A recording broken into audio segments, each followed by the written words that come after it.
Ya listo. Estamos de regreso con la sesión. Estábamos viendo los tipos de políticas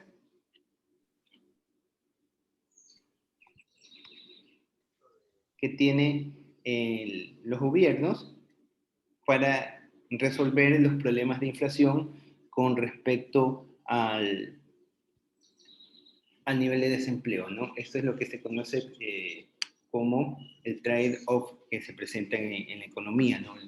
Y recuerden que nosotros habíamos estado hablando de lo que es la inercia inflacionaria. Hasta ahorita solamente hemos mencionado los aspectos que involucran a los gobiernos a decidir qué hago con respecto a mis niveles de... Acuérdense que en la inercia estábamos hablando de lo que es la inercia inflacionaria, de qué hago para resolver este problema de la inercia. De que recuerden que el término inercia consiste en que, sí, que existe una inflación ahí presente que no la podemos solucionar. Entonces, primero vimos de que el gobierno tiene la disyuntiva de qué solución. ¿Qué soluciono primero? ¿Los altos niveles de inflación o voy a solucionar los altos niveles de desempleo? ¿Qué tengo que hacer? Entonces, ya vimos que existen tres tipos de política, ¿no? La política neutral, la política acomodaticia, que el Estado interviene ajustando el desempleo, la restrictiva, en donde decide ajustar los niveles de inflación. No controla para nada los niveles de desempleo. Entonces, vamos a ver, ya teniendo claro estas relaciones que tiene que tomar el gobierno para solucionar sus problemas económicos relacionados a la inflación, ya que sabemos de que si se corrige problemas de inflación vamos a sacrificar empleos, y si se corrige problemas de empleo vamos a tener problemas de inflación. Entonces vamos a ver qué es lo que puede estar originando un problema en la inercia inflacionaria. Recuerden que la inercia inflacionaria es una inflación que está allí presente indistintamente de las acciones que realiza el gobierno. Es una inflación que no se puede controlar. Es una inflación fija. Es un compendio de que haya o no haya actividad e intervención estatal dentro de la demanda agregada, nosotros nos vamos a encontrar con problemas inflacionarios. Entonces, una de estas causas, o bueno, las causas principales por las que se dan los problemas de inflación es por una inercia que se presenta en los niveles salariales. Entonces, ¿a qué hace referencia a esto? Las razones es porque ocurren un aumento de los salarios nominales, básicamente se da esto, ¿no? Ustedes saben de que en las negociaciones internas, año tras año, las empresas tienen que negociar salarios con sus empleados, ¿no? Lo mismo, los empleados que salen a buscar trabajo dicen, yo necesito trabajo y necesito ganar tanto, y por lo general ahí viene la negociación, ¿no? Entonces, cuando dentro de estos aspectos se presentan ciertas características, vamos a tener de que va a haber un ajuste gradual en los niveles salariales que va a hacer que los precios se incrementen. Lo que vimos que también está ligado a las expectativas. Vemos que todo este compendio en realidad es muy complejo, ¿no? Tomar una política desde el punto de vista gubernamental no es tarea fácil, porque si se toma una decisión, por decir, de aumentar una tasa impositiva, se tienen un montón de efectos ligados a los tipos de cambio, ligados a la reacción de las personas, ligados a los niveles de la tasa de inflación, ligados a los niveles de la tasa de interés, ligados a los niveles de la tasa de desempleo. O sea, hay muchos factores que se toman en juego que, por lo tanto, tomar una decisión pública no es una tarea sencilla, no es una tarea fácil. Hay que tener muy en cuenta todas las variables y todos los indicadores que juegan en su conjunto. Entonces, para esto tenemos los siguientes aspectos que son los causantes de lo que es una inercia en los salarios.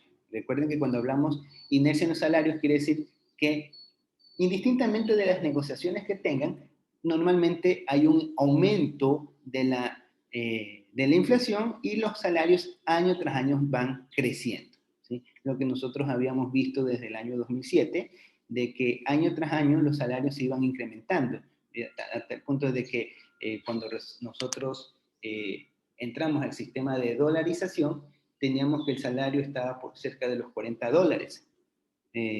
Era lo que ganaba el salario mínimo, el salario básico estaba por los $40, esto estamos hablando en el año 2000.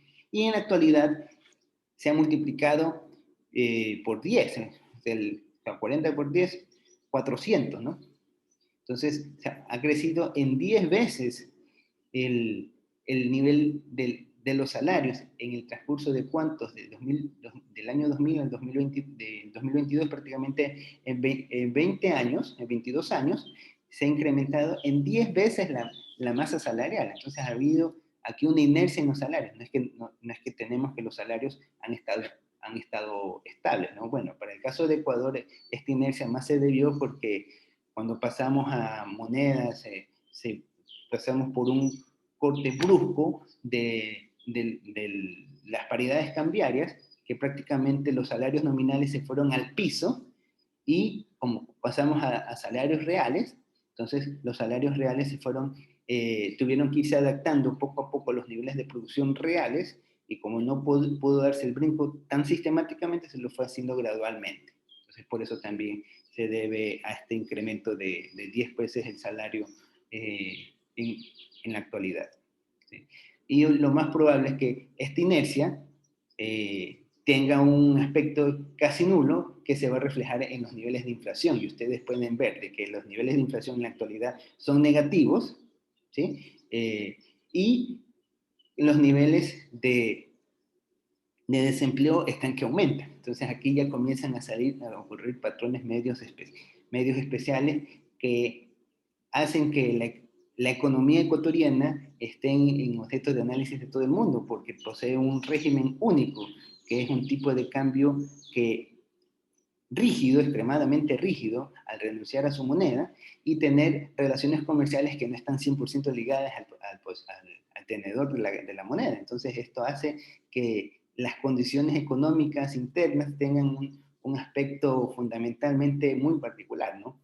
Que pone inclusive en tela de dudas para algunos gobernantes, inclusive suelen ocurrir rumores de que si es conveniente o no es conveniente seguir con la dolarización. Entonces todo esto por las condiciones en las que atraviesan la política económica ecuatoriana, ¿no?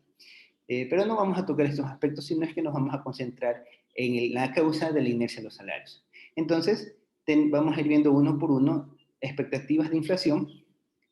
La expectativa de inflación, a ver, ayúdame con la lectura.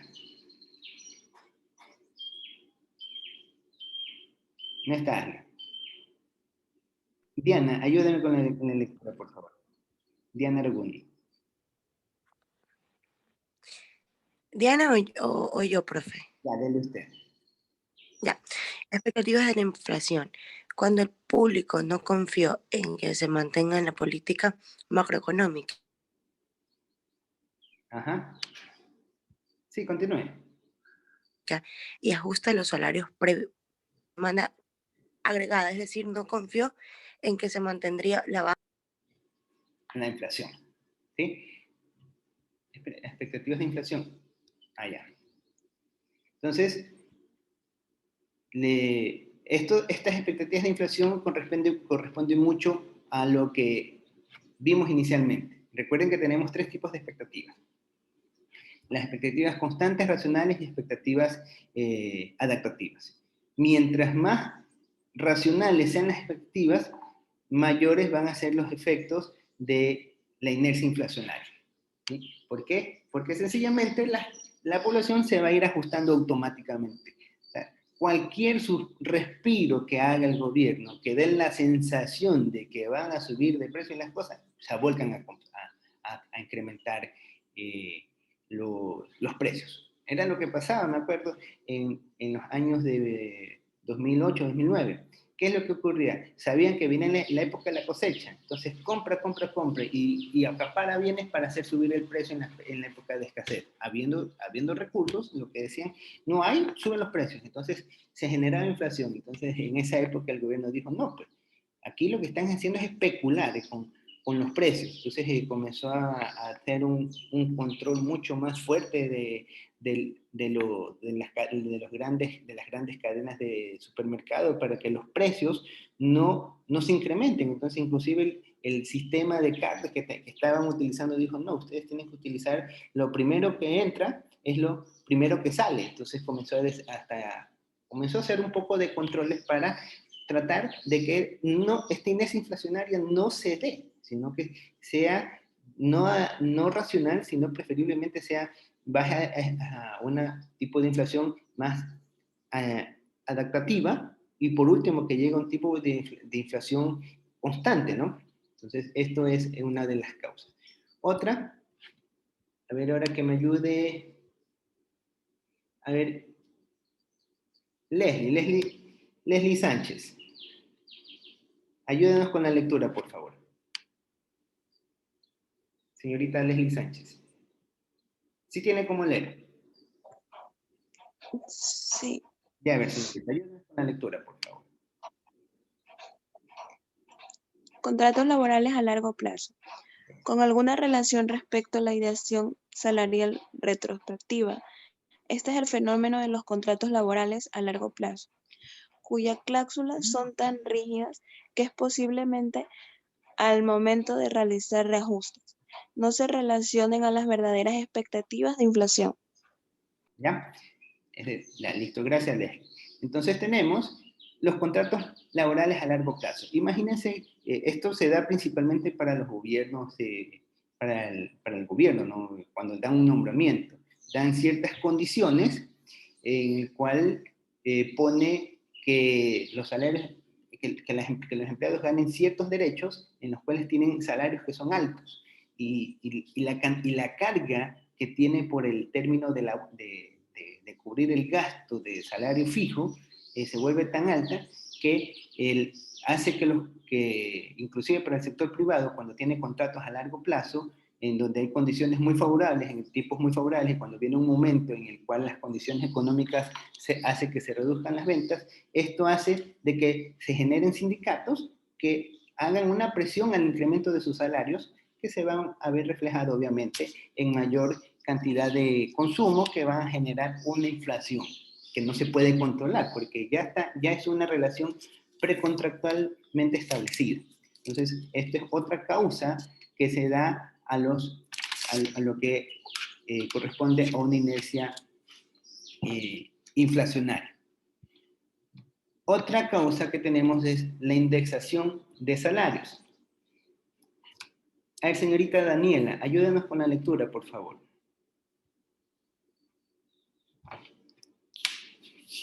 Daniela Angulo. Dígame. Ayúdenos con la lectura, por favor. Indexación de salarios se debe principalmente en países con altos niveles históricos procedente de la indexación salarial retrospectiva, que se refiere al reajuste, se basa en la inflación pasada antes que en las expectativas de inflación futura. Ejemplo, los precios aumentan un 10% el año pasado y este año los salarios se reajustarán automáticamente en un 10%. Ya, listo, gracias. Esto es básicamente lo mismo que ocurre con las expectativas adaptativas, ¿no? Donde van a considerar qué es lo que ha pasado históricamente con los niveles de salarios y simplemente van a decir, bueno, históricamente los salarios en promedio han incrementado un 2%. Yo me acuerdo cuando trabajaba para la empresa privada, en algún momento decían, bueno, va a haber incremento de salarios. Cuando llegaba diciembre, lo primero que nos preguntaban, ¿va a haber incremento de cuánto? La pregunta era, ¿de cuánto será el incremento este año? O sea, nosotros sabíamos que todos los años iba a haber un incremento de salario. Y la pregunta era, ¿de cuánto va a ser el incremento? Entonces, porque sabíamos de que todos los años subían los salarios. Entonces, y cuando íbamos y conversábamos con las autoridades de la empresa, simplemente nos decían, bueno, eso depende de la inflación, de cuál será la inflación con la que cierre el año. Entonces ya nosotros sabíamos, que la inflación está volteando el 5%, entonces vamos a tener un incremento mínimo del 5%, ¿no? Entonces ya uno iba haciendo sus cálculos, sus cuentas, y de lo que iba a recibir para el 1 de enero, con respecto a los salarios. Entonces, eso es lo que se conoce como indexación de salarios. Aumento del poder de negociación laboral. Este esquema, a ver, Anthony, ayúdanos con la lectura. Anthony Limones. Se debe al aumento del poder que obtienen los sindicatos u otras instituciones responsables de fijar los salarios a través de nuevas leyes laborales. Listo, gracias, Anthony. Entonces, aquí lo que nosotros vemos es que cuando hacemos referencia a este contexto, es que sencillamente los entes laborales, en este caso los sindicatos, poseen cierta capacidad o cierto control para poder establecer incrementos de salario, indistintamente de la política que esté buscando el gobierno. De repente el gobierno está tomando una política restrictiva que quiere controlar los altos niveles de inflación, pero por los poderes de negociación que tienen las entidades laborales, dicen no, o los sindicatos dicen no, él tiene que subir el salario. Entonces ahí comienza el problema y esto también va a dar lugar a que exista, pese a las políticas que realice el gobierno, se va a ver una inercia en la inflación. O sea, va a haber una inflación que no se va a poder controlar. Esto es otra de las razones por las cuales se genera la inercia inflacionaria. Entonces, esta es la parte que corresponde al componente de lo que es la inercia inflacionaria. Ahora vamos a continuar viendo la siguiente parte, que es expectativas adaptativas en relación a la tasa natural de desempleo. Normalmente en las economías se dan más en un tipo de expectativas adaptativas. Son muy pocas las economías que tienen expectativas de tipo constante, ¿no? Porque para eso se necesita tener una estabilidad de gobierno muy aparente, muy racional, en donde prácticamente ya sabe la comunidad de lo que va a pasar y simplemente no pasa desapercibido los aspectos inflacionarios. Y otro esquema que también es poco común que se encuentra es que las expectativas sean tan racionales. Por lo general, las expectativas se van a ir adaptando a lo que van pasando en los últimos periodos, ¿no? Entonces, trabajan es con los niveles de desempleo, de tasas inflacionarias históricas. Y en función de eso, ajusta sus niveles de producción actuales, ¿sí? El objetivo de esta unidad, aprender a relacionar las expectativas adaptativas con respecto a la tasa natural de desempleo. Esto para nosotros es muy importante, ya que vamos a elegir candidatos. Es decir, bueno, ¿qué es lo que ofrecen los determinados aspirantes a la candidatura? ¿Qué es lo que ofrecen hacer?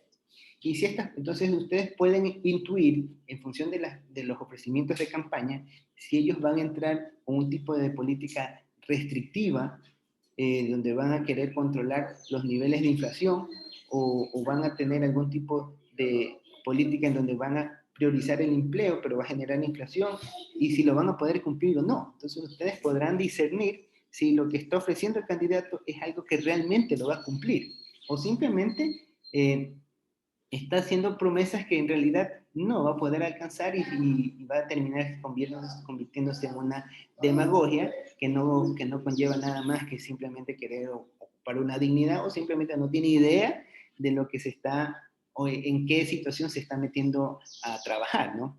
Es más o menos como que le den un cargo de gerente a una persona que de repente tiene muchas ideas, pero no tiene las habilidades técnicas para ocupar un cargo que involucra altos niveles de riesgo. Es decir, van a darle un cargo de una cirugía a una persona que no tiene ningún conocimiento de medicina, ¿ya? Entonces, más o menos así, lo más probable es que cuando vaya a hacer la cirugía, en el primer corte le termine haciendo alguna herida mayor a la que normalmente debería hacer, ¿no? Cosas así. Entonces, esto es lo que vamos a aprender a discernir el día de hoy. Tenemos aquí, esto encontramos en el libro de Sachs, Dorus, Blanche y en el libro de Barro. Esto lo explica muy bien técnicamente en el libro de Barro para los que deseen ir al libro de Barro. Entonces, comenzamos con las expectativas adaptativas y la tasa natural de desempleo. Dado que las expectativas son adaptativas en relación a la inflación, nosotros tenemos esta ecuación. ¿Qué es esta ecuación? Esto es el nivel de inflación que nosotros esperamos para el próximo periodo. Por ejemplo, estamos en el 2021, esta es la tasa de inflación que esperaríamos tener en el año 2022, ¿sí? Esto de aquí es la inflación esperada que tendríamos en este periodo, es decir, para este año nosotros esperamos que la inflación sea del 0%, por decir. Este de aquí es un factor que simplemente indica la relación relacionada a los niveles de adaptaciones, y esto es simplemente una diferencia. Entonces, este es el modelo con el cual nosotros determinamos los niveles inflacionarios. Inclusive podríamos hacer un análisis regresivo de esto para ver cuál es el comportamiento, un comportamiento lineal. Esto ustedes tranquilamente pueden tomar las inflaciones esperadas de un periodo con respecto a las inflaciones anteriores, tienen las dos variables y generan un modelo de regresión. Esto es súper sencillo de hacer. Si ustedes lo quieren hacer ya a niveles aplicativos. Entonces, viendo cada uno de los valores, entonces este componente hace referencia a las expectativas de inflación para el periodo futuro. Estamos en el 2021 y queremos saber cuáles van a ser la inflación del 2022, lo calculamos mediante esta ecuación.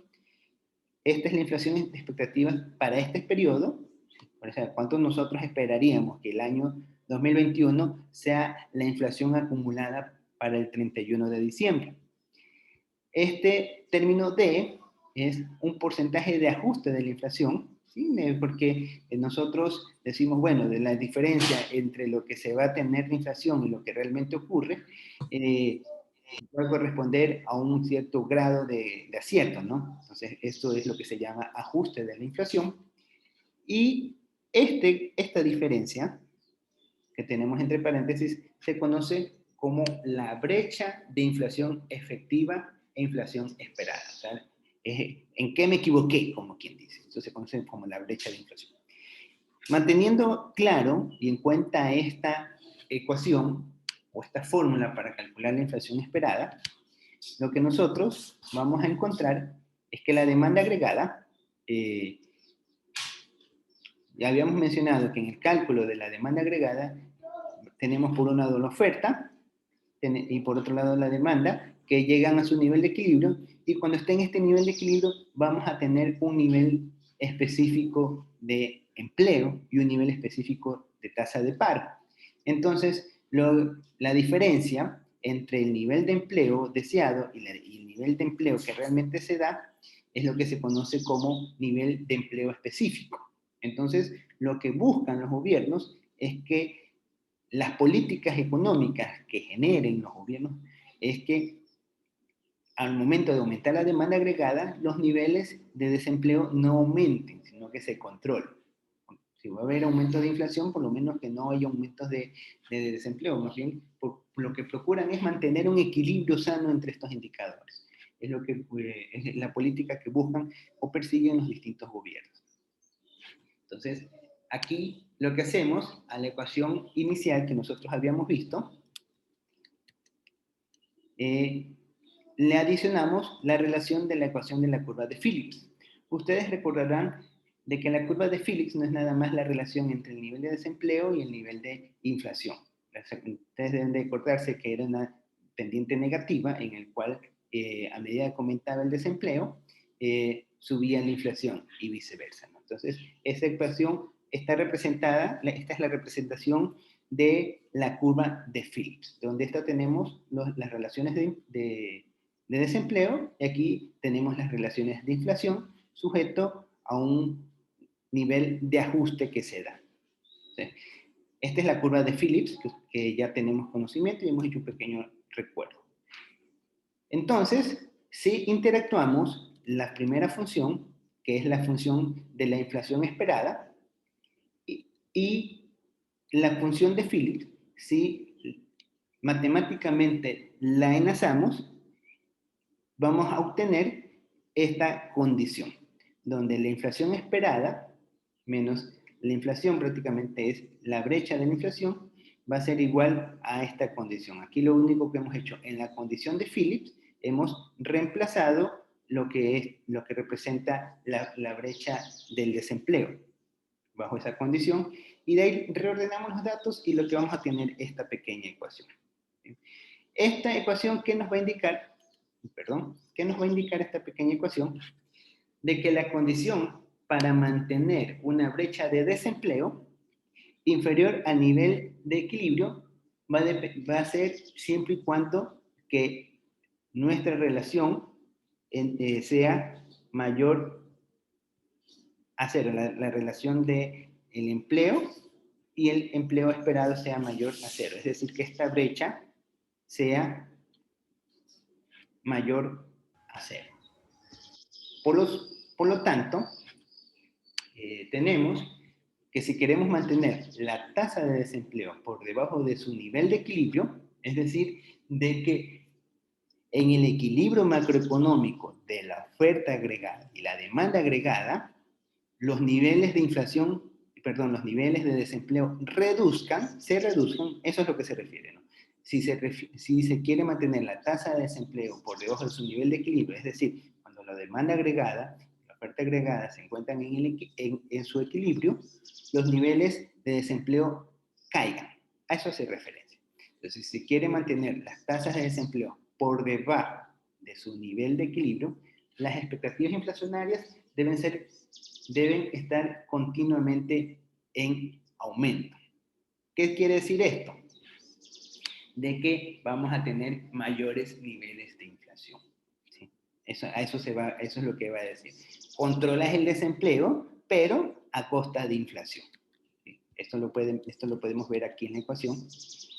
Esto baja. Si esto lo haces más grande, entonces vamos a tener que la inflación esperada se va a incrementar.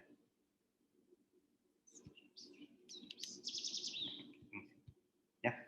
Por lo tanto, si la autoridad macroeconómica intenta manipular la demanda agregada a fin de mantener el nivel de desempleo por debajo del histórico, el resultado será una aceleración de la inflación. Y con este cuadro vemos un pequeño ejemplo de lo que ocurre. Aquí hay una ilustración numérica de la tasa de inflación de desempleo de inflación estable, ¿no? Tenemos, si el gobierno tiene como, en el periodo actual, tiene como meta bajar los niveles de inflación en 4 puntos, o en 5 puntos, o en 6 puntos. Entonces, ¿qué va a ocurrir con los distintos tipos de inflaciones? ¿No? Tenemos la inflación esperada, la inflación efectiva, la inflación, lo que es la sorpresa inflacionaria y los niveles de desempleo. Entonces ahí tenemos 3 situaciones. Obviamente aquí estamos partiendo del punto de vista de que las expectativas son adaptativas, ¿sí? Recuerden que si son expectativas racionales no se va a cumplir este bosquejo. Esto se cumple siempre y cuando tengamos expectativas de tipo adaptativas. Entonces, cuando tenemos expectativas adaptativas y la meta es reducir en 4 puntos el nivel de inflación, entonces, ¿qué es lo que vamos a tener? Simplemente que la inflación con la que se parte es 0, ¿no? Aquí, en el primer periodo, la inflación efectiva va a ser de 5 puntos, la sorpresa inflacionaria va a ser de 5. Para el siguiente periodo, lo que va a ir haciendo es ajustándosela, se va a ir ajustando los niveles inflacionarios y tenemos, si bien es cierto la sorpresa inflacionaria va a ser de 5 puntos, vamos a tener que la tasa de desempleo se va a mantener en 4 puntos. Aquí es lo que vamos a tener que al final del periodo, la inflación efectiva va a ser de 15 puntos. En cambio, acá tiene que la inflación esperada. Bueno, aquí lo que se está asumiendo es que el gobierno decide no intervenir, simplemente la tasa de desempleo se mantiene en un nivel del 5%, ya está directamente, y acá tenemos que, en cambio, los niveles de inflación, de desempleo van a ir incrementando, obviamente porque aquí tenemos que hay una inflación que se está, en este caso, reduciendo.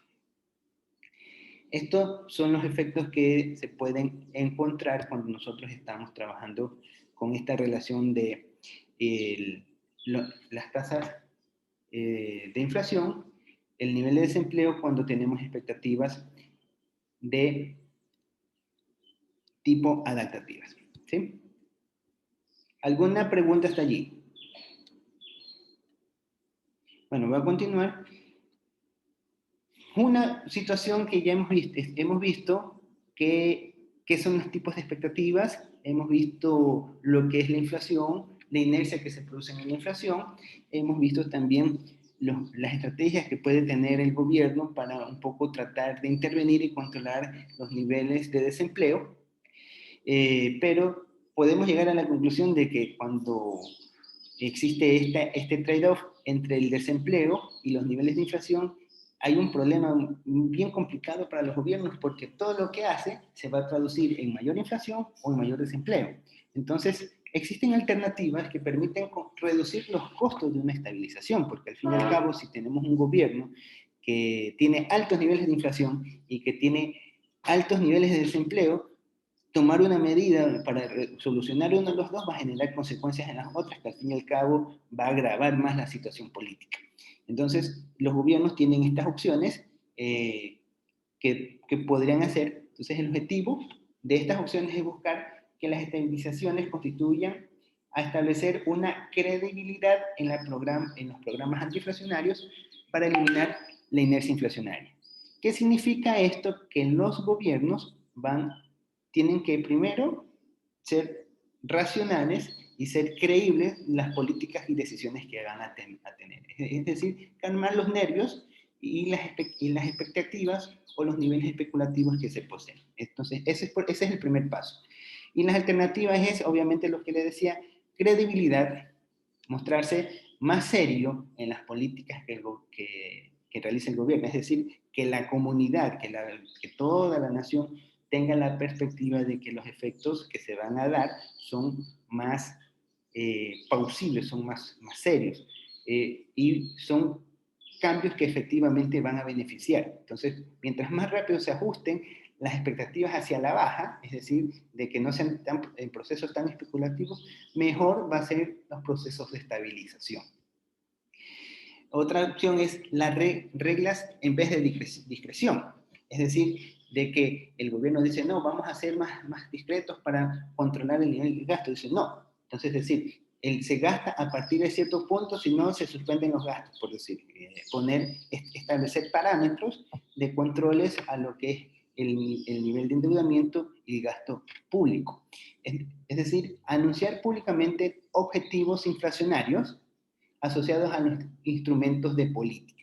Es decir, que cualquier acción que comunique, diga, esto ocasionará un incremento de tantos puntos, entonces no pueden subir más allá de tantos puntos y cumplir con lo que se está estableciendo que se va a generar dentro de la política económica, ¿no? Esto en el caso de Ecuador muy pocas veces lo hemos visto de manera directa. También tenemos lo que es que existe autonomía con los bancos centrales. Muchas veces los bancos centrales están sujetos a la condición política de cada gobierno. Es decir, para poder controlar la política económica o las decisiones políticas de los gobiernos de turno, los gobiernos lo que hacen es, para tener una buena imagen de su periodo, lo que hacen es acudir al Banco Central y decirle, Banco Central, provéeme recursos monetarios que el Banco Central simplemente obedece. Entonces, lo ideal es que los bancos centrales tengan autonomía y digan, no, gobierno, un momentito. Si yo te emito en este momento, te emito deuda, no deuda, sino en este momento te emito papel moneda, esto va a generar problemas inflacionarios. Entonces, no puedo hacerlo. Eso es autonomía del Banco Central. Un ejemplo de esto lo vemos en el caso de la Comunidad Europea, donde la Comunidad Europea tiene su Banco Central matriz en Alemania. En este caso, el banco que está en Alemania para poder hacer emisión monetaria de nuevos euros que se van a liberar dentro de la Comunidad Europea, pasan por una serie de requisitos y condiciones que se deben de cumplir a rajatabla. Caso contrario, esto no se efectúa. Mientras más serio se perciba el gobierno, más rápido se ajustarán las medidas hacia la baja de las expectativas de inflación. Tenemos también los límites de la inercia de los salarios, es decir, poner controles para que los salarios no puedan subir más allá de cierto punto o no puedan bajar más de cierto punto. Eliminar la indexación de los salarios. Ya sabemos que esto también causa inercia inflacionaria. Ponerle control, decir, ya no, los salarios tienen un tope, un techo al cual incrementar. Así también eliminar contratos laborales a largo plazo. Esto por lo general para los gobiernos es muy complicado, que ya hay conquistas laborales. Para un gobierno es muy complicado eliminar eso. Y bueno, hasta aquí nos quedamos. ¿Alguna pregunta? Y el día de mañana ya vamos a ver lo que es la teoría ricardiana. Y recuerden que la lección la tenemos la próxima semana.